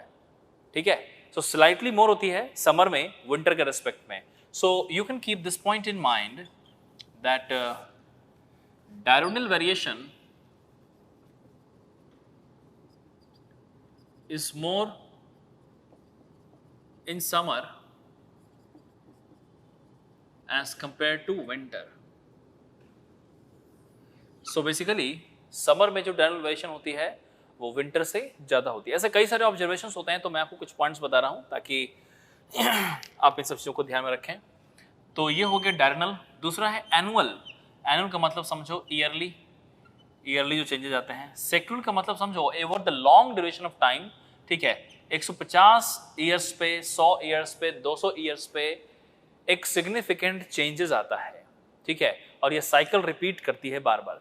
तो वो जो बहुत लॉन्ग पीरियड में जो वेरिएशन आती है उसको सेक्युलर बोलते हैं. और इरेगुलर वेरिएशन मतलब समझ लो इरेगुलरिटी, एक्सीडेंटल वेरिएशन, जो कि किसी भी वजह से कभी भी आ जाती है. इसके कई बार वजह ऐसा भी होता है कि मैंने समझ लो तो ये थंडरस्टॉर्म है, उसकी वजह से कभी कभी अफेक्ट हो जाती है. कई बार कोई नेचुरल डिजास्टर आया, उसकी वजह से अफेक्ट हो गई. तो ये अलग अलग, अब इसकी डिपेंडेंसी कितनी है किन चीजों पे, हमने बताया कि ये स्टिल अंडर रिसर्च है. लेकिन आप ये समझो कि 4 कैटेगरी में जो डिफाइन किया गया है, डेली का मतलब, डायरोनल का मतलब डेली, और ये समर में ज्यादा होती है विंटर से. एनुअल का मतलब सिंपली ईयरली. ठीक है, सिग्निफिकेंट वेरिएशन होती है. सेक्युलर का मतलब ओवर द लॉन्ग पीरियड, और ये साइकिल मतलब कि समझो कि पेंडुलम की तरह स्विंग कर रही है मैग्नेटिक फ्लक्स लाइंस. ठीक है, कुछ साल ऐसा रहती है एक डायरेक्शन में, फिर चेंज होकर के ऊपर, मतलब कभी ईस्ट में कभी वेस्ट में. ठीक है, तो ये स्विंग करते रहती है हमेशा. ठीक है, और उसके कारण हमारा एक टर्म आता है, उसको बोलते हैं सेक्युलर वेरिएशन. और उसके बाद एक और भी उसको बोलते हैं इरेगुलर, जो कि किसी भी एक्सीडेंटल कॉज की वजह से हो सकती है. इसका रीजन कोई नेचुरल डिजास्टर हो सकता है, थंडरस्टॉर्म हो सकता है, मैग्नेटिक बिहेवियर में चेंजेस हो सकते हैं. ठीक है, ऐसे कई सारे चेंजेस हैं. ठीक है, उसके बेसिस पे 4 कैटेगराइज किया था, चारों हमने बता दिया आपको. अब इस टॉपिक को यहीं पे रोकता हूँ, आप इसको लिख लीजिए. ठीक है, और एक क्वेश्चन करते हैं. ठीक है, so I give you a question.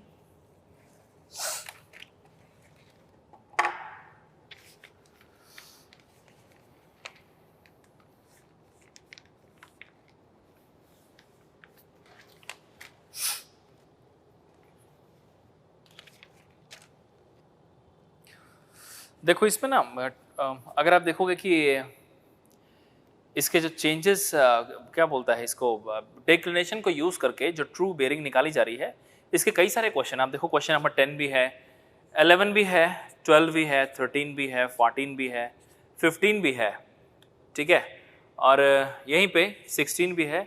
यहाँ तक तो आपने अभी तुरंत ही आंसर कर सकते हो, ठीक है। उसमें से जो डायरेक्ट आंसर कर सकते हो उसमें से क्वेश्चन नंबर 11 देखो एक बार, पढ़िए उसमें क्या लिखा हुआ है, वर्कबुक ओपन करो। देखो उसमें लिखा है वेरिएशन का टाइप पूछा है, सेक्युलर है, डायरनल है, एनुअल है और रेगुलर है। तो रेगुलर थोड़ा ना है, क्या लिखा है, इर्रेगुलर है, ठीक है। तो 1 2 3 आंसर इज ए।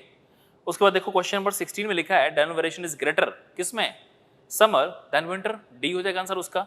उसके अलावा चेंज करने का ऑप्शन है, चेंज करना है क्वेश्चन में, और चेंज करने के लिए कई सारे बेयरिंग्स दिए हुए हैं। तो मैं आपको एक क्वेश्चन देता हूं, ठीक है, 2 क्वेश्चंस कर लेते हैं इसके। So let's start with question number, ठीक है, जहां पे आपको कंफ्यूजन आ सकता है ना जिस क्वेश्चन में, सीधा वही क्वेश्चन मैं आपको यहां पे बोर्ड पे कर देता हूं। आप सॉल्व कीजिए। सबसे पहले क्वेश्चन नंबर 12 सॉल्व करो, क्वेश्चन नंबर 12, ठीक है। मैंने बोला कि जहां पे आपको कंफ्यूजन आएगा वही क्वेश्चन मैं आपको सॉल्व यहां पे करके दिखाता हूं, लेकिन उससे पहले आप सॉल्व करेंगे। सो पॉज करो वीडियो को, खुद से अटेम्प्ट करो इस क्वेश्चन नंबर 12 को, और उसके बाद एक और क्वेश्चन मैं आपको दूंगा, ठीक है। तो आप पहले इसको सॉल्व कीजिए क्वेश्चन नंबर 12, फिर मैं सॉल्व करता हूं, अटेम्प्ट करो।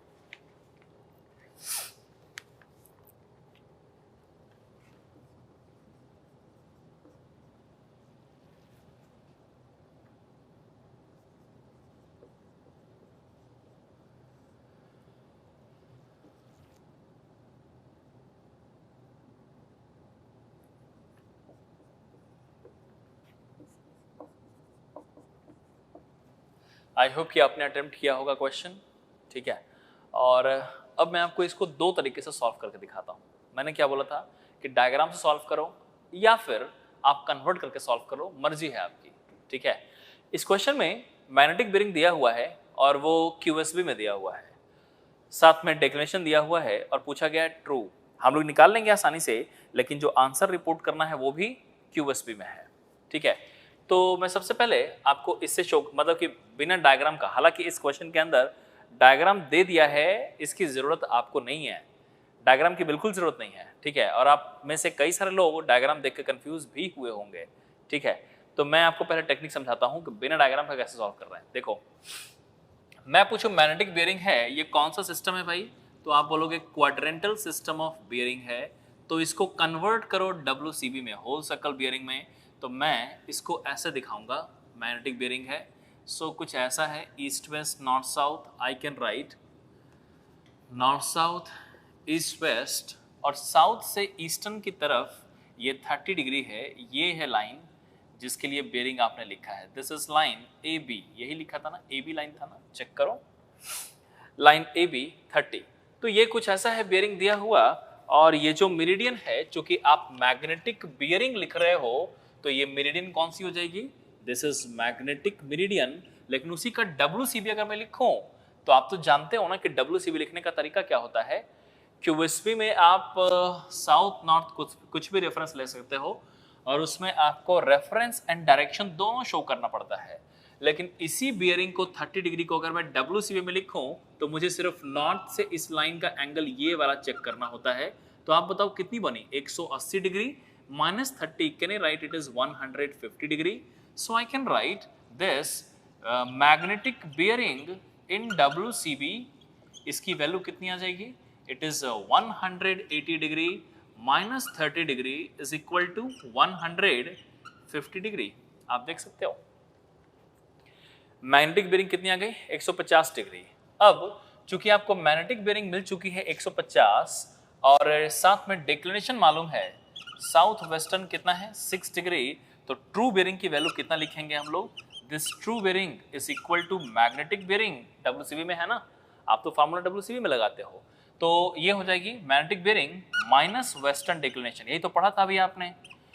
तो इसकी वैल्यू हो जाएगी 150 degree minus 6 degree, and this is 144 degree.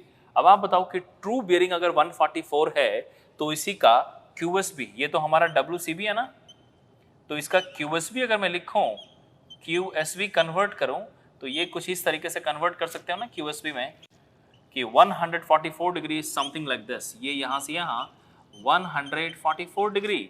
तो हमें चाहिए क्या भाई, हमें चाहिए साउथ के नज़दीक है ये, तो हमें चाहिए कि साउथ से ईस्टर्न वाले साइड में ये एंगल कितनी है। So I can right 180 minus 144 and this value comes out as 36 degree. ठीक है, 36 डिग्री। सो क्या मैं इसी बियरिंग को ऐसा लिख सकता हूं, साउथ 36 डिग्री ईस्ट आंसर। ठीक है, तो ये हमारी ट्रू बियरिंग की वैल्यू आ गई साउथ 36 ईस्ट। ठीक है, जो कि ए है आंसर। तो आपको समझ में आ गया होगा कि अभी हमने क्या किया कि मैग्नेटिक बियरिंग जो QSB में थी उसको WCB में कन्वर्ट किया और उसके बाद फार्मूला अप्लाई करके निकाला ट्रू बियरिंग और उस ट्रू बियरिंग को वापस QSB में कन्वर्ट कर लिया। But this was the one method. अब इसी क्वेश्चन को एक और मेथड से मैं करके दिखाता हूं, यहां देखो। सो मेथड 2 डायग्राम के थ्रू। अब डायग्राम दिया हुआ है, नहीं भी दिया जाता ना तब भी मैं डायग्राम बना लेता, क्योंकि डायग्राम अगर आप खुद से बनाओगे ना तो तुरंत बन जाएगी डायग्राम और वो करेक्ट भी बनेगी। लेकिन जो दिया हुआ डायग्राम है ना वो कंफ्यूज करने के लिए थोड़ा सा टिल्ट करके दिया गया है डायग्राम, ताकि आप थोड़ा सा कंफ्यूज हो जाओ। ठीक है, सो एक डायग्राम जो दिया हुआ है, मैं एक काम करता हूं कि मैं वही बना के दिखाता हूं आपको, इसी से आपकी विजिबिलिटी क्लियर करता हूं। तो आप देखो, इसमें कुछ ऐसा लिखा हुआ है, ये है नॉर्थ, ये है साउथ, ये है ईस्ट, ये है वेस्ट, और एक लाइन ऐसे बनी हुई है। ठीक है, और ये लिखी हुई है 6 डिग्री। ठीक है, 6 डिग्री, और ये भी लिखा हुआ है 6 डिग्री, और वहीं पे एक लाइन बनी हुई है, ये A मार्क किया हुआ है और ये B मार्क किया हुआ है, और यहाँ पे ये वाला एंगल दिया हुआ है, कितना है ये 30 डिग्री। तो पहले तो आपको डेटा समझने की जरूरत है कि जो डायग्राम दिया हुआ है, कई सारे लोगों का ऑब्जर्वेशन ये होगा कि डायग्राम गलत है। डायग्राम गलत नहीं है, डायग्राम करेक्ट है, लेकिन डायग्राम टिल्टेड है। टिल्टिंग इसलिए किया गया ताकि थोड़ा सा कंफ्यूज भी तो करना है आपको, स्ट्रेट फॉरवर्ड थोड़ा ना पूछा जाएगा आपसे एग्जाम में। ठीक है, तो थोड़ा सा क्वेश्चन में चेंजेस करने का वो कोशिश करते हैं किसी ना किसी तरीके से, ये भी एक जरिया है, ये भी एक तरीका है। तो आप यहाँ पे देखो मेथड 2 में मैं आपको दिखाऊं कि ये नॉर्थ साउथ और ईस्ट वेस्ट। ठीक है, और उसके रेस्पेक्ट में यहाँ पे 30 लिखा हुआ है। तो आप बता दो कि बियरिंग जो मैग्नेटिक बियरिंग दी थी वो थी कितनी। तो आपको याद होगा magnetic bearing was south 30 degree east. तो आप पहले 1 मिनट के लिए ऑब्जर्वेशन देखो ध्यान से, और आप यहीं पे सोचो कि भाई मैं बोलूं कि ये है साउथ और ये है 30, तो ये लाइन AB का 30 डिग्री साउथ से है। कौन सी बियरिंग भाई, मैग्नेटिक बियरिंग साउथ 30 ईस्ट। तो ये है साउथ 30 ईस्ट, कौन सी बियरिंग, मैग्नेटिक, इसका मतलब ये है मैग्नेटिक साउथ, और ये है मैग्नेटिक नॉर्थ, इसका मतलब मेरिडियन कौन सा है, इट इज मैग्नेटिक मेरिडियन। ठीक है, तो ये जो लाइन इस तरीके से बनाई गई है ना, हम लोग क्लास में क्या लेके चल रहे थे कि हम लोग स्ट्रेट लाइन जो दिखा रहे थे वो एक्चुअली मैं ट्रू के लिए दिखा रहा था, और बुक्स में भी यही करते हैं। लेकिन क्वेश्चन में चेंज क्या किया है कि डायग्राम को थोड़ा सा टिल्ट कर दिया है। ठीक है, और आप देखो ये है आपकी मैग्नेटिक मेरिडियन और ये है आपकी, ये है नॉर्थ और ये है ट्रू मेरिडियन। अब आप ना सोचो जरा, किसको बोलते थे डेक्लिनेशन आप, तो आप बोलोगे मैग्नेटिक डेक्लिनेशन बोलते थे कि मैग्नेटिक नॉर्थ ट्रू के रेस्पेक्ट में, मैग्नेटिक नॉर्थ ट्रू नॉर्थ के रेस्पेक्ट में किधर की तरफ डिक्लाइन हुई है। तो आप बताओ, फिर से देखो, मैग्नेटिक नॉर्थ ट्रू के रेस्पेक्ट में किधर की तरफ डिक्लाइन हुई है। तो ये रहा ट्रू नॉर्थ, और ट्रू के रेस्पेक्ट मैग्नेटिक किधर की तरफ है, तो आप बोलोगे वेस्टर्न। ट्रू के रेस्पेक्ट में मैग्नेटिक देखना है। अगर आपको इसमें थोड़ी सी भी कंफ्यूजन आ रही है, टर्न या फिर अपने नोट्स को टर्न कर लो, या फिर वीडियो को थोड़ा पीछे जाकर के फिर से वापस देखो, जब मैंने आपको डेक्लिनेशन पढ़ाया है, ईस्टर्न और वेस्टर्न समझाया है, तो वहां पे आप ट्रू के रेस्पेक्ट में मैग्नेटिक को देखते हैं। ठीक है, तो यहाँ पे भी देखो, ये हमने मैग्नेटिक को आप देखते हो ट्रू के रेस्पेक्ट में, तो यहाँ पे भी हम लोग मैग्नेटिक को ट्रू के रेस्पेक्ट में देखेंगे। सो ये रही ट्रू, और उसके रेस्पेक्ट मैग्नेटिक वेस्टर्न साइड में डिक्लाइन हुई है 6, तो 6 डिग्री वेस्ट है। तो can I write this declination is 6 degree west. ठीक है, तो आप बता दो ये जो साउथ है वो कौन सी साउथ है, तो आप बोलोगे इट इज मैग्नेटिक साउथ। और ये वाली जो साउथ है ये कौन सी साउथ है, तो आप बोलोगे ये है ट्रू साउथ।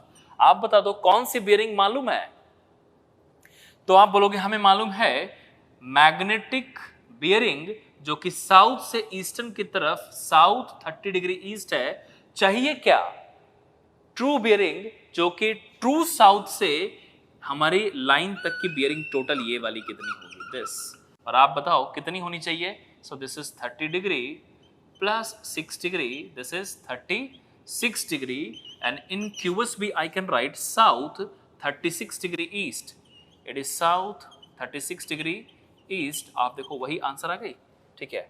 आंसर इस क्वेश्चन का क्या हो जाएगा, ए। इस तरीके से आप वर्कआउट कर सकते हैं। तो मैंने इस क्वेश्चन के अंदर ना आपको दोनों मेथड समझा दिया है, ठीक है। लेकिन मैंने आपको बोला था कि मैं आपको 2 क्वेश्चंस कराऊंगा जहां जहां पे आपको डिफिकल्टी आएगी। तो इस क्वेश्चन में डिफिकल्टी बच्चों को आ जाती है इसलिए क्योंकि डायग्राम में देख करके कंफ्यूज हो जाते हैं। तो आपको ये समझ में आना चाहिए कि डायग्राम हमेशा वैसा ही नहीं होगा जैसा आप सोचते हो, जैसा आप समझते हो, जैसा आप पढ़ते हो। थोड़ा सा टिल्ट करके भी दिया जा सकता है, जो कि इस क्वेश्चन में दिया गया। मतलब कि अगर मैं बनाता ना इस डायग्राम को, तो ये जो लाइन ऐसे है उसको मैं ऐसा दिखाता, तो ये जो मैग्नेटिक वाली लाइन है वो इधर की तरफ दिखाई देती। तो ये पूरा को 6 डिग्री से एंटी क्लॉकवाइज टिल्ट कर दो तो वही डायग्राम बन जाएगी जो आप बनाना चाहते हो, ठीक है। अब यहीं पे रुकता हूं। इस क्वेश्चन के बाद एक और क्वेश्चन है जहां पे आपको कंफ्यूजन आ सकती है कन्वर्जन में, ठीक है, और उसको भी मैं यहीं पे सॉल्व करने के लिए आपको बोलूंगा, विच इज क्वेश्चन नंबर 15, ठीक है। पेज नंबर 65 पे देखो, क्वेश्चन नंबर 15 को आंसर करो। Read the question very carefully and then answer. It is very good question. अगर आपने इस क्वेश्चन को सॉल्व किया ना, समझो कि इसका कॉन्सेप्ट आपको पूरा क्लियर हो गया है। इसीलिए again I am suggesting you pause the video here, ठीक है, एंड सॉल्व क्वेश्चन नंबर 15।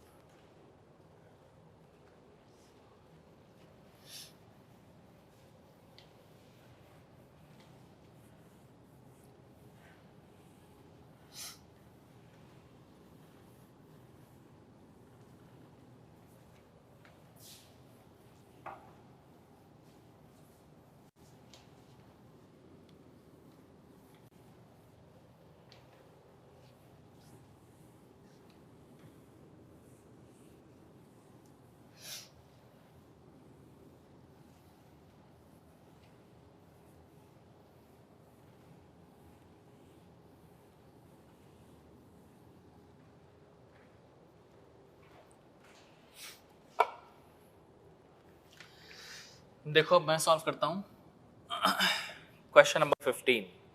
क्या लिखा है इस क्वेश्चन नंबर 15 में, the magnetic bearing of line A B, चलो ठीक है, magnetic bearing of line A B was measured as north 59 degree 30 minutes west. Magnetic bearing of line AB was north 59 degree 30 minutes west in year, ये कौन सी year की कहानी है, 1967, ठीक है। 1967 में it is AB as north 59 degree 30 minutes west when the declination was, ठीक है, eastern कितना 4 degree 10 minutes. If the present declination is this, then what is the magnetic bearing? अब बताओ, प्रेजेंट टाइम के बारे में बोल रहा है। प्रेजेंट कहने का मतलब आप 2020 मान लो। बता दो, अगर मैं बोलूं कि प्रेजेंट टाइम पे डिक्लिनेशन दिया हुआ है और वो डिक्लिनेशन है, मान लीजिए वेस्टर्न डिक्लिनेशन जो क्वेश्चन में दे रखा है 3 डिग्री, तो पूछता है मैग्नेटिक बियरिंग क्या होगी, ठीक है, कौन से सिस्टम में, WCB में पूछा है। सो आप पहले इस क्वेश्चन को पढ़िए, समझिए, आप आसानी से वर्कआउट कर सकते हैं क्योंकि जितना भी कॉन्सेप्ट्स आपने पढ़ा है ना उसके बेसिस पे this can be worked easily. So in 1967 magnetic bearing of line AB was given as north 59 degree 30 minutes west and eastern declination known to you, and in the second case they are asking for the same particular line AB, उसी AB line के लिए, ठीक है, लिखा गया है कि declination है 3 डिग्री आज का, तो आज का मैग्नेटिक बेयरिंग क्या है। तो कन्वर्जन, अब क्वेश्चन में क्या पूछा गया है कि 1967 का मैग्नेटिक बेयरिंग डिक्लिनेशन मालूम, आज का डेक्लेनेशन मालूम तो आज का मैग्नेटिक क्या है, तो ये बेसिकली मैग्नेटिक से मैग्नेटिक ही निकालना है हमें। इस बार ट्रू नहीं है, लेकिन डेक्लेनेशन अलग अलग है। कैसे वर्कआउट करोगे? तो हम लोग एक काम कर सकते हैं ना, आप बताओ कि 1967 से आज तक में मैग्नेटिक बेरिंग तो चेंज हो गई होगी, ये बात तो तय है, क्योंकि आपने ये देख लिया है कि डेक्लेनेशन 1967 का और आज का अलग अलग है। तो मैग्नेटिक बेरिंग तो चेंज हो रही है, इसमें तो कोई डाउट नहीं होना चाहिए आपको। अब आप मुझे बताओ कि 1967 से आज तक में कौन सी बेरिंग चेंज नहीं हुई होगी? तो आप बोलोगे ट्रू बेरिंग। क्यों? क्योंकि आप डेफिनेशन जानते हो कि ट्रू बेरिंग में जो ट्रू मेरिडियन लाइंस होती है and true positions of the pole होती है, वो हमेशा कांस्टेंट है, and there is no change in the pole positions and the meridian line also in true, and that is why there is a change. उसी के कारण there is a bearing which is also constant throughout. तो अगर मैं इस 1967 का true bearing निकाल लूं, तो क्या वही ट्रू बेरिंग आज के डेट में भी होगी? और आप बता दो, इन दोनों डेटा से हमें ट्रू मिल जाएगी, और वो ट्रू कभी चेंज नहीं होगी, वो कांस्टेंट रहेगी, और वो आज भी कांस्टेंट होगी, और ट्रू मालूम, वेस्टर्न डिक्लेरेशन मालूम, तो क्या मैग्नेटिक कैलकुलेट हो जाएगा उससे? बस यही इसका कंक्लूजन है। तो आप इस चीज को अगर कैलकुलेट करना चाहो, so what I can write, magnetic, इसको कन्वर्ट कर लो। So I am going to solve this particular, and सबसे पहले magnetic bearing of A B in WCB। अब ये सब डायरेक्टली करना सीख लीजिए। नॉर्थ वेस्ट है, तो बताओ नॉर्थ वेस्ट है, इसका मतलब कौन सा डायरेक्शन हो गया? आप यहीं पे देख लो, ये है नॉर्थ, ये है वेस्ट, ठीक है, और लाइन यहाँ पे कुछ ऐसे है, और ये वाली बेयरिंग दी हुई है 59 डिग्री 30 मिनट्स। तो बताओ इसी का WCB लिखेंगे ना, तो ये टोटल ये वाली बेयरिंग आएगी, और वो कितनी होनी चाहिए आप बता दो? 59 degree 30 minutes, it is 59 degree,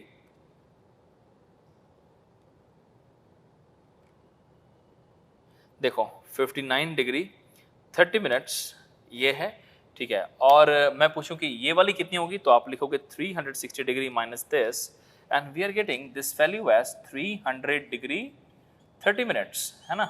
तो ये जो बियरिंग आई है ना WCB में, this I can right it is 300 degree 30 minutes. वही मैग्नेटिक बेयरिंग जिसको 5930 लिखा गया था नॉर्थ वेस्ट में, उसको WCB में अगर मैं लिखूं, तो ये वाली वैल्यू कैसे आया वो मैंने दिखा भी दिया इस डायग्राम में, यहां से क्लियर आपको हो जाना चाहिए। अब आप मुझे बता दो, ऑफ कोर्स आपको डायरेक्शन भी क्लियर हो गया होगा कि ये ईस्ट वेस्ट, सब जगह ऐसे ही डायग्राम बन रहा है और ऐसे ही बनाना है आपको, ठीक है। तो आप बताओ, ये वाली वैल्यू मालूम थी नॉर्थ वेस्ट में, उससे हमने ये वाली वैल्यू निकाल ली, और साथ में आपको डिक्लिनेशन मालूम है 4 डिग्री 10 मिनट्स, वो भी ईस्ट है।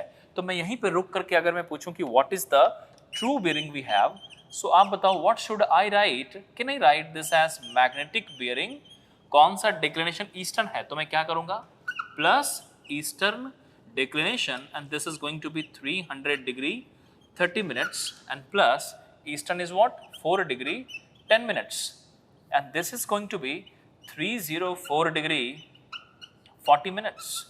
यही तो है WC में ट्रू बेयरिंग। अब आप मुझे बताओ ये ट्रू बेयरिंग कब निकाला आपने, which year, तो आप बोलोगे 1967 का है। अब ट्रू बेयरिंग जो 1967 का आया है, ठीक है, यही ट्रू बेयरिंग आज का क्या होगा, तो आप बोलोगे true bearing has to be same, which is 304 degree 40 minutes. और आपको डिक्लिनेशन मालूम है और ट्रू बेयरिंग आपने कैलकुलेट कर लिया, it is going to be same. So using this true bearing and declination, can you calculate what is the magnetic bearing we have? So I can write simply the true bearing is equal to, what is the relation, magnetic bearing. आप बता दो, अब present की बात कर रहे हैं 2020 मान लीजिए आप, तो आप बस इतना बता दो कि ट्रू बेयरिंग आपको मालूम है और मैग्नेटिक बेयरिंग और वेस्टर्न डिक्लिनेशन है, तो फॉर्मूला क्या लिखना चाहिए, आप तो जानते हो ना WCB में कि true bearing is equal to magnetic bearing और वेस्टर्न डिक्लिनेशन है जो कि 3 डिग्री है, so I can subtract it, western है so I can write minus of western declination. So this value is going to be 304 degree 40 minutes is equal to magnetic bearing minus 3 degree, and final answer of this magnetic bearing which is in WCB is equal to 304 degree 40 minutes plus 3 degree which is 307 degree 40 minutes is the final answer of this question. आप देख लो कोई ना कोई option आपका match कर रहा होगा। ठीक है, तो इस कन्वर्जन के थ्रू ना आपने यहाँ पे दो बार कन्वर्ट किया और काफ़ी सारे आपके कॉन्सेप्ट्स क्लियर हो चुके होंगे। अब मैं आपको बोलता हूँ कि आप कोई भी रेफरेंस यूज़ कर लो अपनी मर्जी से।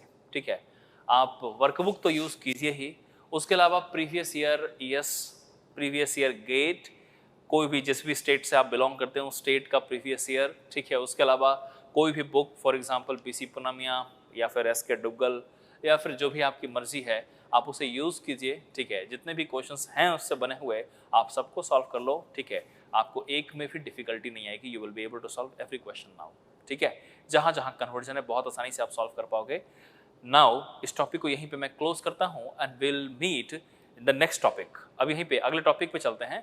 ये टॉपिक यहाँ पे खत्म हुआ है और अगला टॉपिक जो हम लोग देखने जा रहे हैं, ठीक है, इसी कंटिन्यूएशन में मैंने कितने टर्म्स बताए।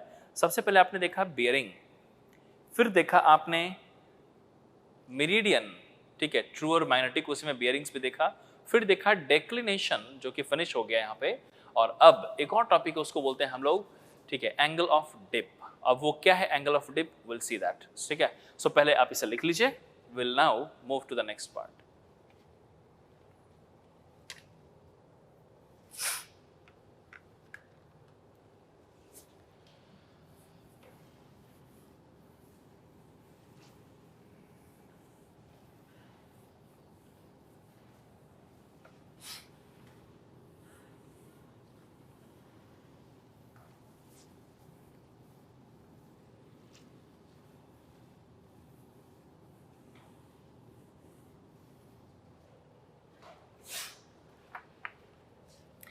देखो, फोर्थ टर्म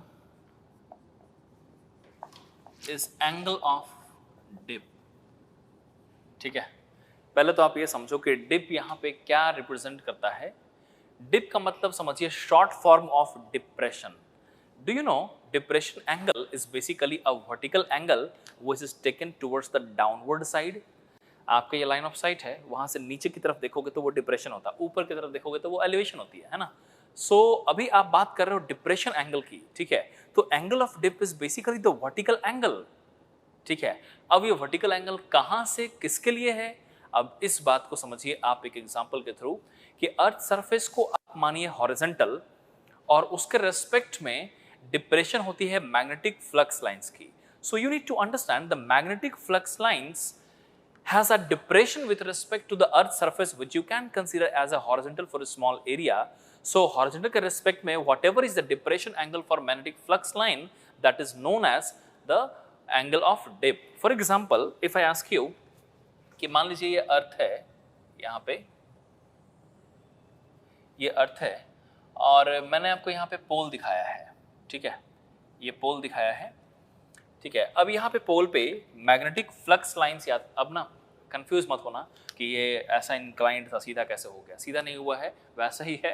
ठीक है, ये सिर्फ दिखाने का एक तरीका है, समझाने का एक तरीका है। ठीक है, वैसे ही है, समझिए। ठीक है, इंक्लाइंड ही है लेकिन मैंने इसको इस तरीके से आपको समझाने के लिए दिखा रहा हूँ। सो ये एक पोल पोजिशन है, सिमिलरली ये भी एक पोल पोजिशन है।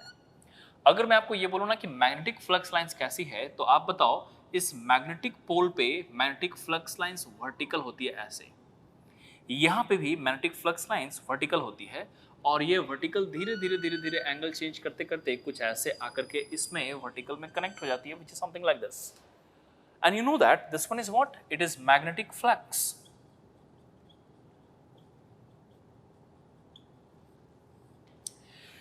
ये है मैग्नेटिक फ्लक्स। अब आप यहीं पे समझो कि अगर मैं आपको ये बोलूं कि this one is equator, this one is pole, this one is pole and this one is equator we have. So now you can understand कि मैं बोलूं कि ये है अर्थ सरफेस जो कि आपको दिखाई देनी चाहिए, जो ब्लैक कलर लाइन से दिखाया है, this is earth surface we have. ठीक है, ये यहाँ से अर्थ सरफेस आप देख पा रहे हो और साथ में ये रेड कलर की जो लाइन है ना, ये हमारी मैग्नेटिक फ्लक्स लाइन है।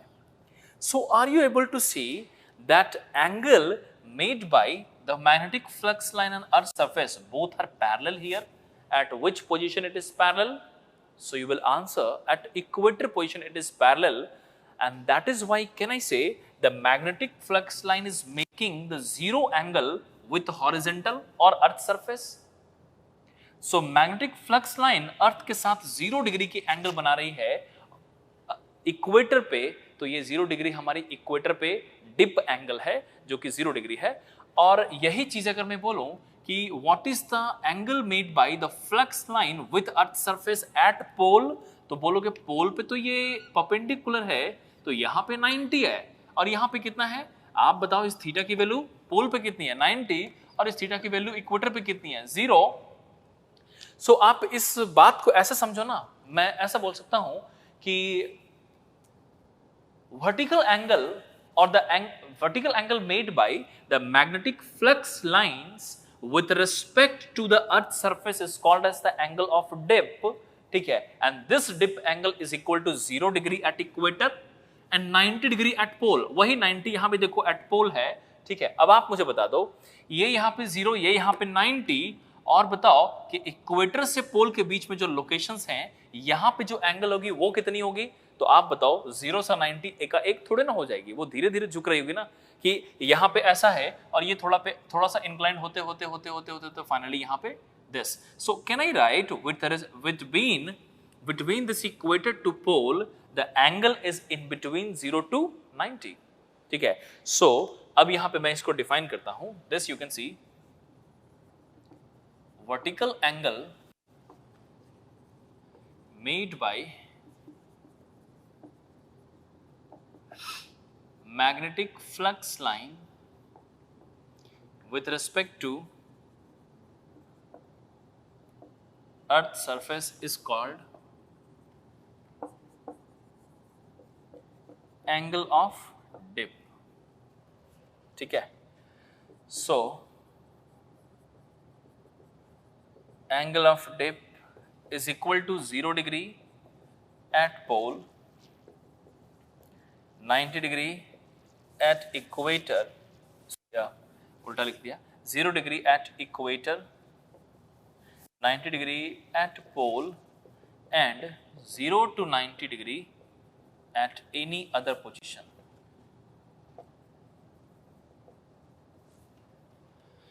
Zero to 90 at any other position।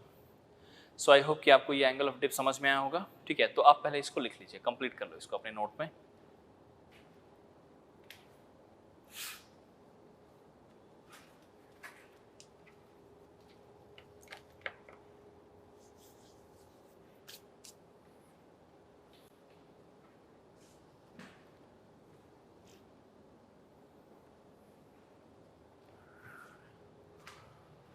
ठीक है।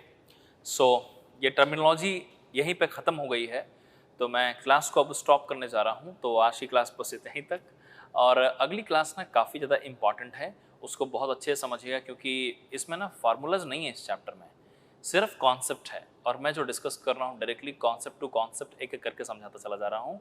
And only the concept will help you to understand the chapter and to answer every type of the question related to this particular chapter, ठीक है। So इसको stop करते हैं, और अगली class में हम लोग देखेंगे कि अलग अलग टाइप की बेरिंग्स क्या होती है। एक होती है फोर बेरिंग, एक होती है बैक बेरिंग, फिर अलग अलग टाइप के कुछ और भी ऑब्जर्वेशंस हैं, एंड पूरा ऑब्जर्वेशन बेस्ड है, एंड फिर finally will see the local attraction, ठीक है। Let's stop the class today, will meet in the next class. Thank you.